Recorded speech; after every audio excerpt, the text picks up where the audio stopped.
하나님의 말씀 함께 보겠습니다. 로마서 9장 말씀입니다. 로마서 9장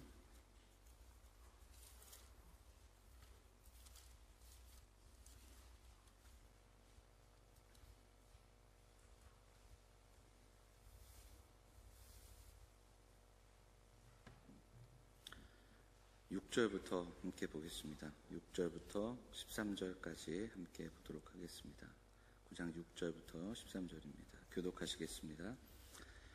그러나 하나님의 말씀이 폐하여진 것 같지 않도다. 이스라엘에게서 난 그들이 다 이스라엘이 아니요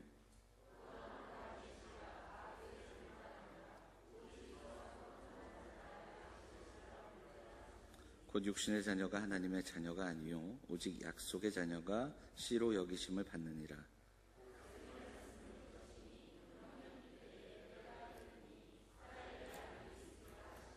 그뿐 아니라 또한 리브가가 우리 조상 이삭 한 사람으로 말미암아 임신하였는데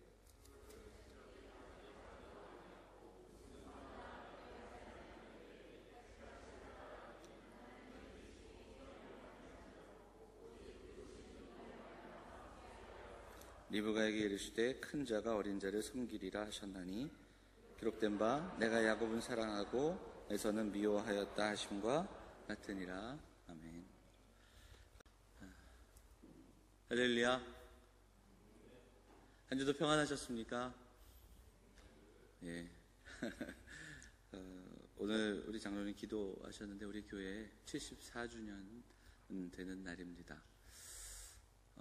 무엇보다 감사의 예배를 드리고 또 어떤 특별한 행사나 또 특별한 이벤트가 아니라 동일한 예배를 통해서 다시 한번 우리를 돌아보는 시간이 되었으면 좋겠습니다. 지난 시간 동안 함께 하신 하나님 앞에 감사함으로 예배하고 그리고 지금 우리의 믿음의 자리를 좀 돌아보면서 하나님 앞에 그리고 또 우리 교회가 이 땅에 존재하는 목적들을 다시 한번 기억하는 귀한 하루가 되었으면 좋겠습니다. 오랜 세월 동안 교회를 지키며 또 자리를 지키며 믿음으로 살아오신 귀한 믿음의 선배들이 계시기에 또 하나님의 교회가 지금도 또 다음 세대들을 바라보며 든든히 세워져 갈 수 있는 줄 믿습니다. 우리 성도들께 다시 한번 감사의 마음 전하며 오늘 특별히 무엇보다 하나님 앞에 감사의 예배로 나아가는 귀한 하루가 되었으면 좋겠습니다. 그 마음으로 이번 주 토요일에 우리가 바자회 준비하는데 정말 온 교회가 함께 그 마음을 담아서 이 지역을 섬기고 또 함께 하는 잠깐이지만 섬길 수 있는 그 봉사의 기회 또 섬김과 교제의 기회로 삼아서 다 함께 나오시고 함께 또 섬기는 귀한 날이 되었으면 좋겠습니다. 자, 우리 양옆에 계신 분들 오늘 인사하도록 하겠습니다. 사랑합니다. 감사합니다. 오늘 그렇게 인사해 볼까요? 네.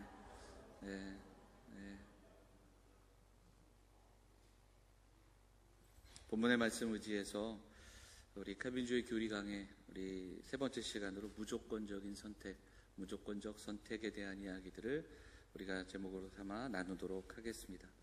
지난 목요일은 국가공휴일로 지정된 개천절입니다. 여러분 개천절이 무슨 날인지 아시지요? 개천절이 어떤 날인가요? 그러니까 우리나라 역사의 신화를 바탕으로 단군 조선이 시작된 날을 기억하는 하늘이 열린 날이다 이렇게 말들 합니다. 단군 신화는 종교적인 신화입니다. 이 신화, 이 신교가 이후에 이제 종교가 될 수 있었고요. 사실은 고대 상고사라고 하는데 아주 오래된 고대 역사는 신의 존재가 막연하지만 아주 큰 힘을 갖고 있었습니다.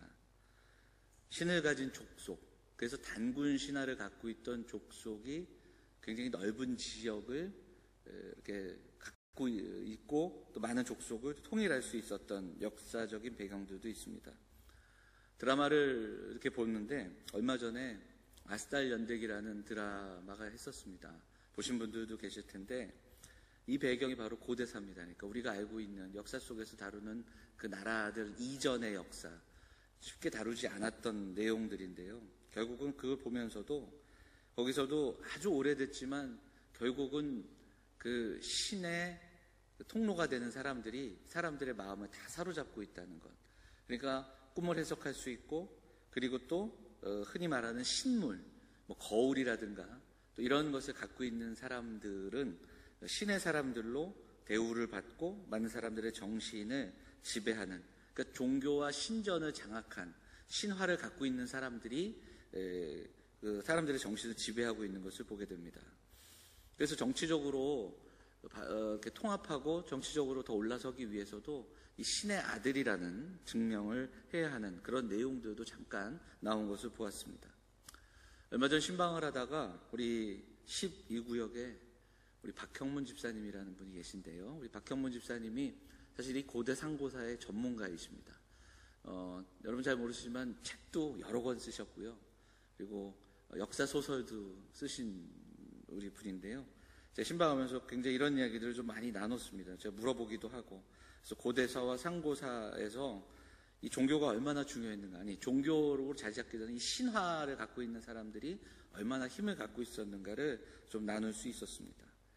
환단곡이라는 그 역사책을 보면 아주 고대사에서, 그러니까 한 나라, 그러니까 한 민족이 한 나라가 아니라 한 민족이 얼마나 그 중요한 위치를 차지하고 있었는가, 그 상고 역사의 중심에 있었는가를 이야기하는 그런 내용들. 근데 거기 안에서도 보면 샤머니즘과 원시 종교를 중심으로 이 신교가 아주 중요한 그 자리를 차지하는 것을 보게 됩니다. 제가 지금 말씀드렸던 이 시대와 비슷하게 가나안 땅에 그 이스라엘 백성들이 막 들어갈 때도 비슷한 그 배경들을 살펴볼 수 있습니다.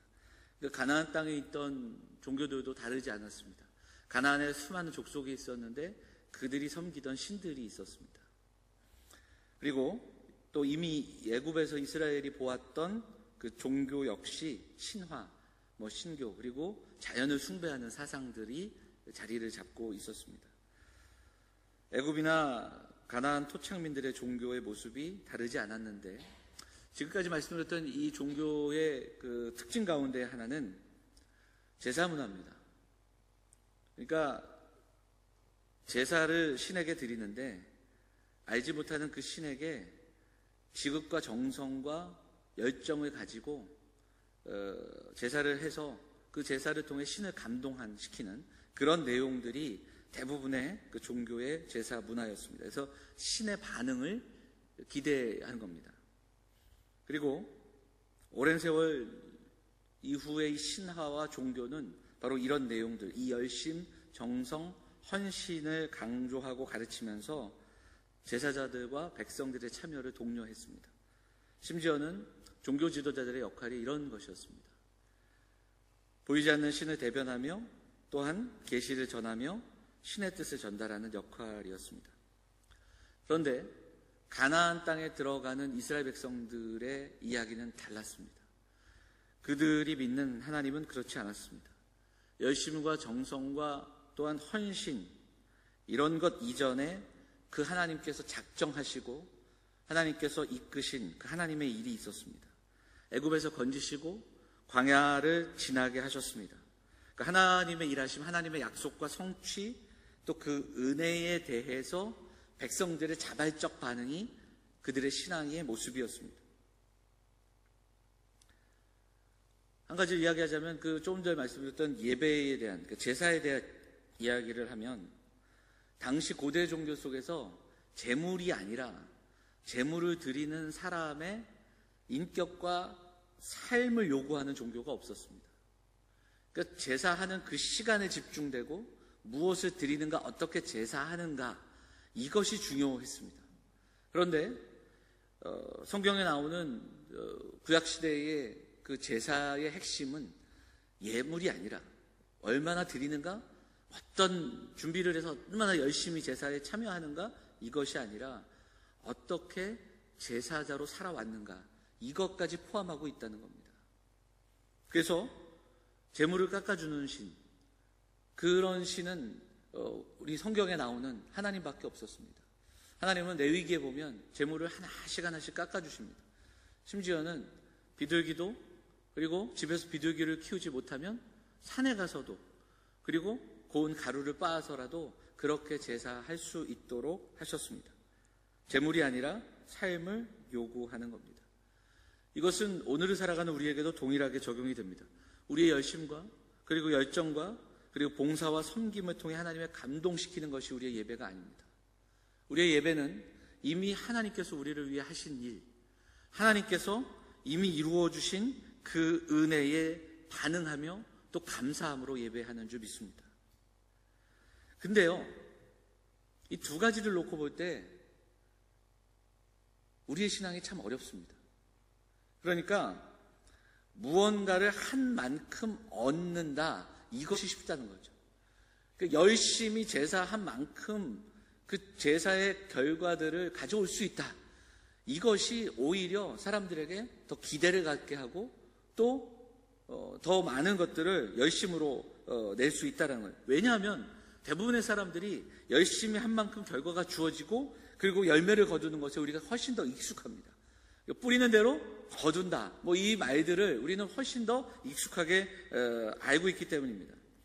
그래서 수많은 시간 동안 역사 속에서 종교 지도자들, 그리고 사제들, 그리고 또 종교의 영역에서 이 열심과 헌신은 끊임없이 강조됐습니다. 그리고 또한 그 이야기를 듣고 또 종교 생활을 하는 사람들도 무언가를 하며 또 내가 또 열심으로 또 때로는 고난 가운데 고행을 하며 그 일들을 통해서 무언가 열매를 거둔다라는 생각들을 하게 되었습니다. 얼마나 수고하는가에 따라 신의 마음이 변화되고 우리의 요구가 들어주는 그런 내용들이 더 많이 가르쳐졌다라는 겁니다.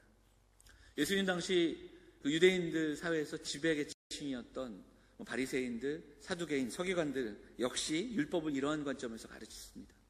그리고 또한 그렇게 해석했습니다.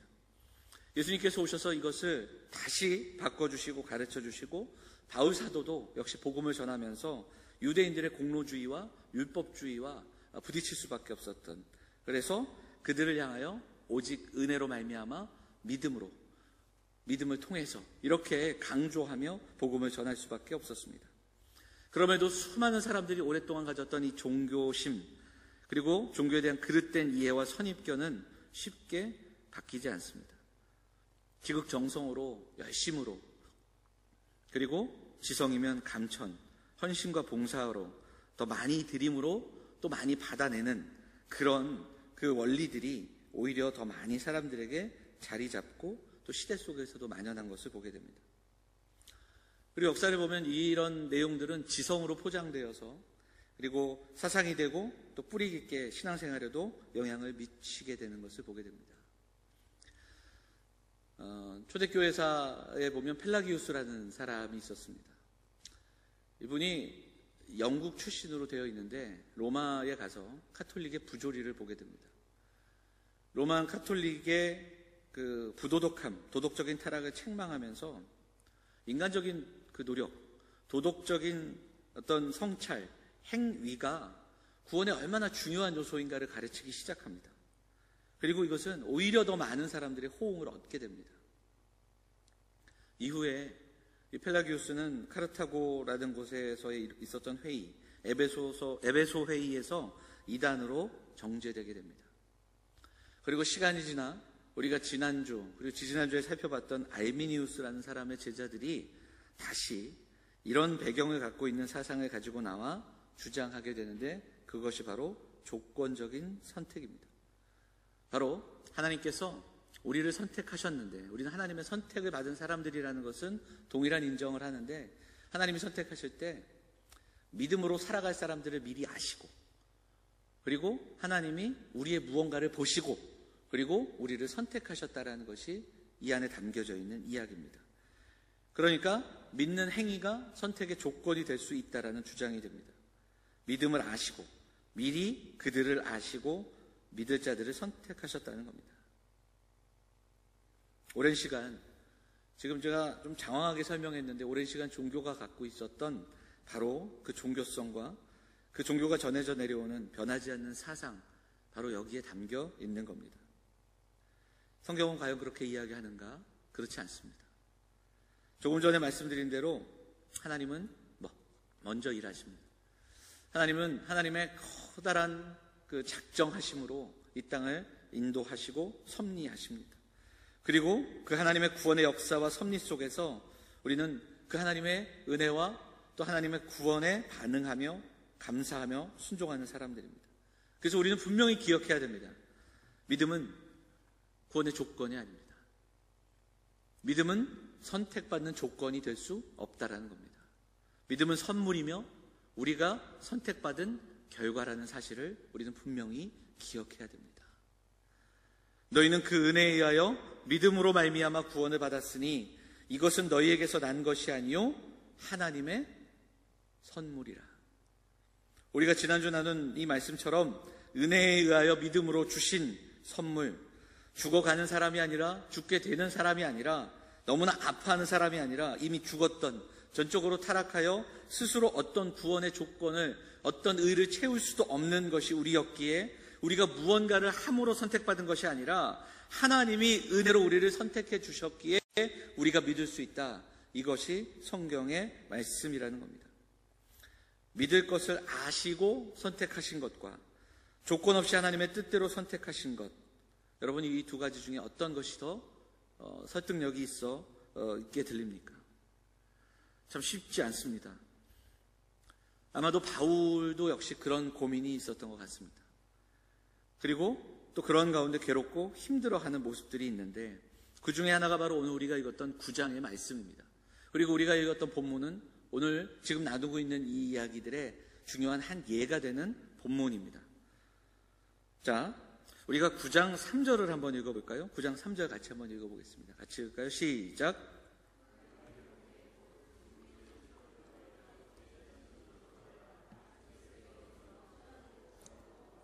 바로 나. 자, 1절에서 뭐라고 얘기하냐면 내게 큰 근심이 있고 마음에 그치지 않는 고통이 있다라고 시작을 하면서 3절을 이야기하죠. 그러니까 뭐냐면 이스라엘이 왜 그리스도를 믿지 않는가, 여기에 대한 너무 큰 아픔이 있는 겁니다. 왜 유대인들은 예수 그리스도를 못 알아봤고 십자가에 못 박았고 그리고 여전히 복음을 듣지 않는가, 이런 안타까움이 있는 겁니다. 이스라엘은 구약에서 하나님이 택하신 백성, 그리고 또 맏아들이라는 표현도 나오는데 신약 성경에서는 이것을 양자됨이라는 표현을 씁니다. 4절에 보면 그들은 이스라엘 사람이라 그들에게는 양자됨과 영광과 언약과 율법을 세우신 것과 예배의 약속들이 있다. 그러니까 유대인들이, 이스라엘 사람들이 받았던 그 어떤 유익함들, 그리고 이미 그들을 부르신 하나님의 부르심, 이런 것이 있는데 왜 그들은 예수님을 믿지 않을까? 왜 구원에서 이렇게 멀어져만 가는 걸까? 이런 안타까움이 있었습니다. 더구나 예수님이 유대인으로 오셨습니다. 유다 지파의 후손으로, 육신으로 하면 그리스도가 아브라함의 자손으로 오신 겁니다. 그런데 바울이 보기에 현실은 너무나도 절망인 겁니다. 왜냐하면 그들이 예수님을 죽였고 거부했고 그리고 바울이 복음을 전해도 듣지 않습니다. 그리고 심지어는 믿는 자들을 핍박하고 회당에서 내쫓기 시작합니다. 여전히 복음에서 먼 상태의 모습, 그 모습을 보면서 바울이 너무 속상한 겁니다. 왜? 이방인들은 복음을 듣고 회심하고 또 돌아서는데 유대인들의 모습은 너무나도 속상한 겁니다. 바울은 이 고민과 안타까움이 있었습니다. 그러나 여기서 멈추지 않습니다. 자, 오늘 우리가 봉독했던 6절 말씀 보면 6절이 어떻게 시작됩니까? 6절, 그러나 하나님의 말씀이 폐하여진 것 같지 않도다. 그러니까 바울의 묵상이 한 걸음 더 나아가기 시작하는 겁니다. 그러나 그런 현상으로 인해 하나님의 말씀, 하나님의 약속이 폐하여진 것이 아니라는 겁니다. 그리고 자신이 깨닫고 묵상한 내용들을 그리고 다시 해석하는 그 내용이 전개가 되는 겁니다. 그리고 들려주는 두 가지의 이야기가 있는데 바로 아브라함의 후손, 그리고 이삭과 이스마엘, 그리고 에서와 야곱의 이야기를 들려주고 있는 겁니다. 아브라함에게는 이삭 이전에 아들이 하나 있었습니다. 물론 몸종인 하갈, 이 하갈은 애굽 사람으로 기록이 되어 있는데요, 하갈에게서 낳은 자녀입니다. 이스마엘. 그러나 하나님은 이삭의 자손만이 아브라함의 자손이다, 이렇게 이야기합니다. 다른 번역본들을 좀 찾아보니까 이렇게 의역한 구절들이 있습니다. 그러니까 이스마엘과 그 후손은 아브라함의 자녀이기는 하지만 아브라함의 자손은 아닙니다. 이렇게 번역하는 그런 구절도 있습니다.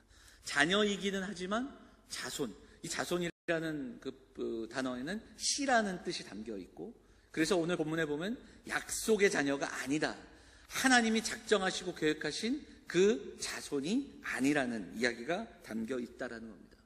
간단히 말하자면 뭐라면 부르심의 문제, 선택의 문제입니다. 이스마엘과 이삭에게 어떠한 상황과 어떠한 조건이 달려있는 것이 아니라, 물론 하갈이 이방인이었고 또한 어떤 몸종이었던 그런 배경이 있지만 그것과 상관없이 하나님이 부르시고 약속하시고 하나님이 선택하신 그 문제, 그래서 육체적으로는 자녀이지만 영적인 자손은 될 수 없다, 하나님께 달려있는 겁니다. 자, 이 이야기를 조금 더 하기 위해 그 다음에 사도 바울이 누구의 이야기를 합니까? 에서와 야곱의 이야기를 합니다. 11절에서 어떻게 얘기하냐면, 11절을 같이 한번 읽어볼까요? 11절을 같이 읽겠습니다. 시작.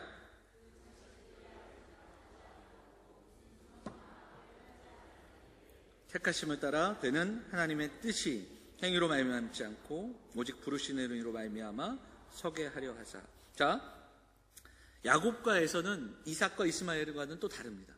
왜냐하면 부모가 같고 똑같은 그런 자녀들입니다. 그런데 하나님께서 똑같은 환경, 부모가 같은데, 그리고 더구나 에서가 장자인데 하나님은 야곱을 택하셨습니다. 오늘 본문 마지막에는 말라기서에서의 그 이야기도 인용해서 이야기하죠. 야곱은 사랑하고 에서는 미워했다. 그런데 이것이 담고 있는 그 뜻이 무엇이냐, 이렇게 질문하는 겁니다. 그런데 11절에 그 답이 있습니다. 아직 나지도 아니한 때에, 악을 행하지 아니한 때에 택하심을 따라 됐다, 이렇게 분명하게 이야기하고 있다는 겁니다. 하나님께서 야곱을 택하신 이유는 야곱이 더 예쁨을 받을 만한 그런 사람이고, 그리고 예쁨을 받을 만하고 선한 삶을 살아가기에 이런 것이 아니라 오직 택하심을 따라 되는 하나님의 뜻이다. 이것이 선택의 핵심입니다.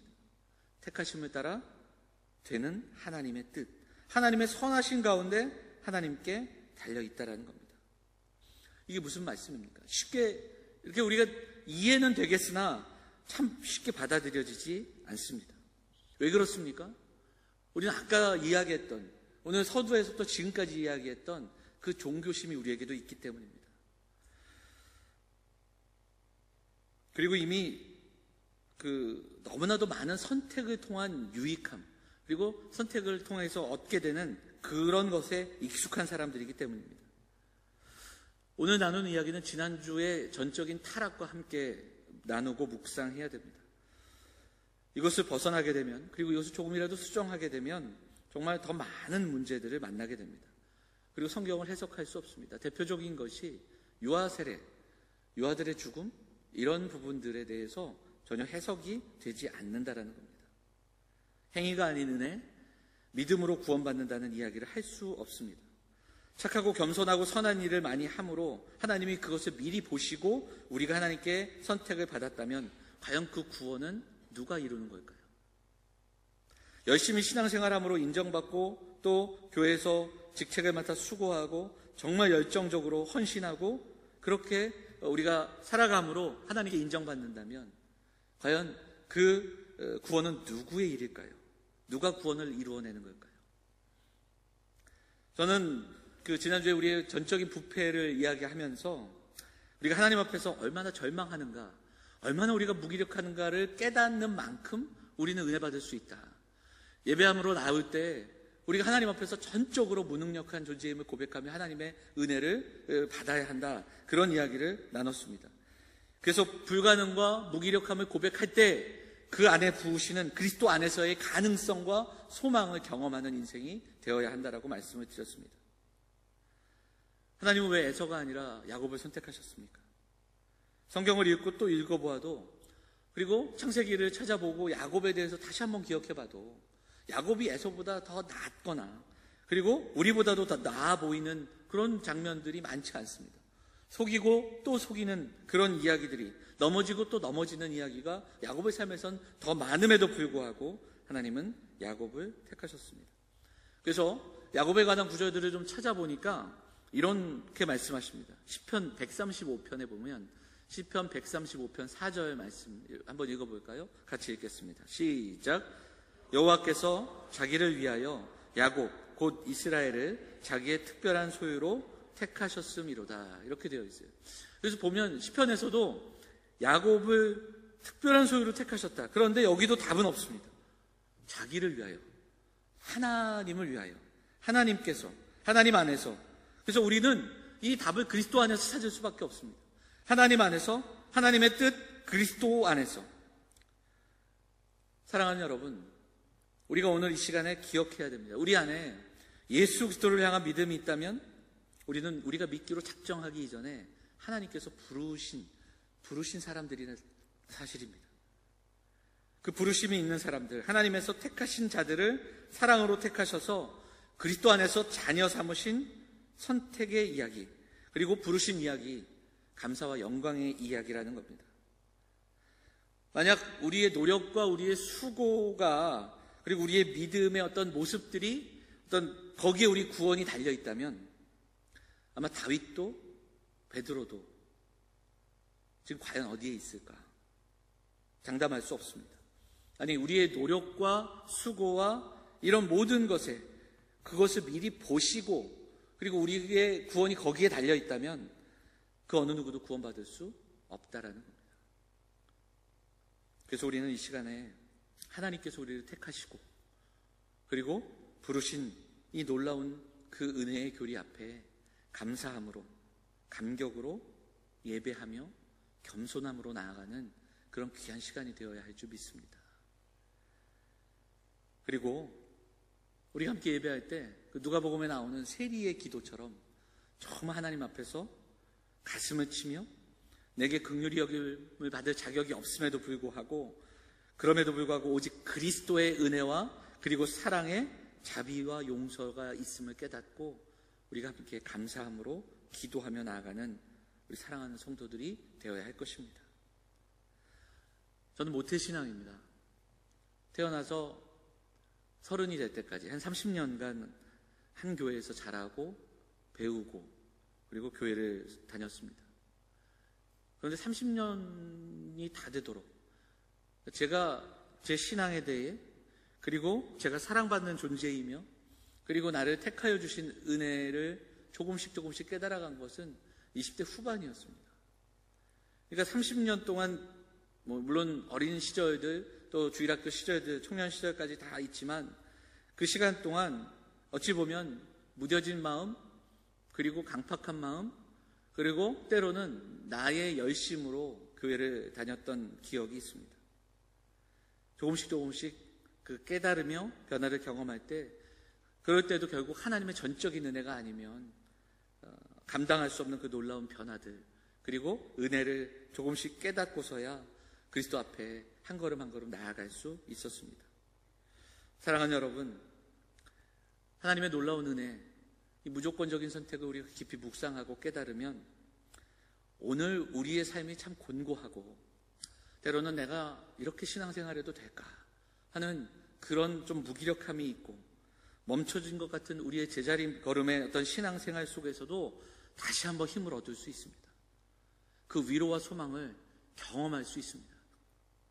왜냐하면 아무런 조건 없이 택하신, 우리를 조건 없이 이미 택하신 하나님이 우리를 불러주셨기 때문에 우리가 여기에 있고, 그리고 그 하나님은 현재에도 우리가 지금 하고 있는 행위나 조건이나 어떤 열심이 아니라 오직 하나님의 사랑, 그 신실함, 예수 그리스도 안에서 끝까지 우리를 사랑하시기 때문입니다. 이 사실을 믿고 위로받고 소망을 얻는 사랑하는 성도들 될 수 있기를 간절히 바랍니다. 어떻게 우리가 그럼 예배해야겠습니까? 겸손하게 감사함으로 예배해야 합니다.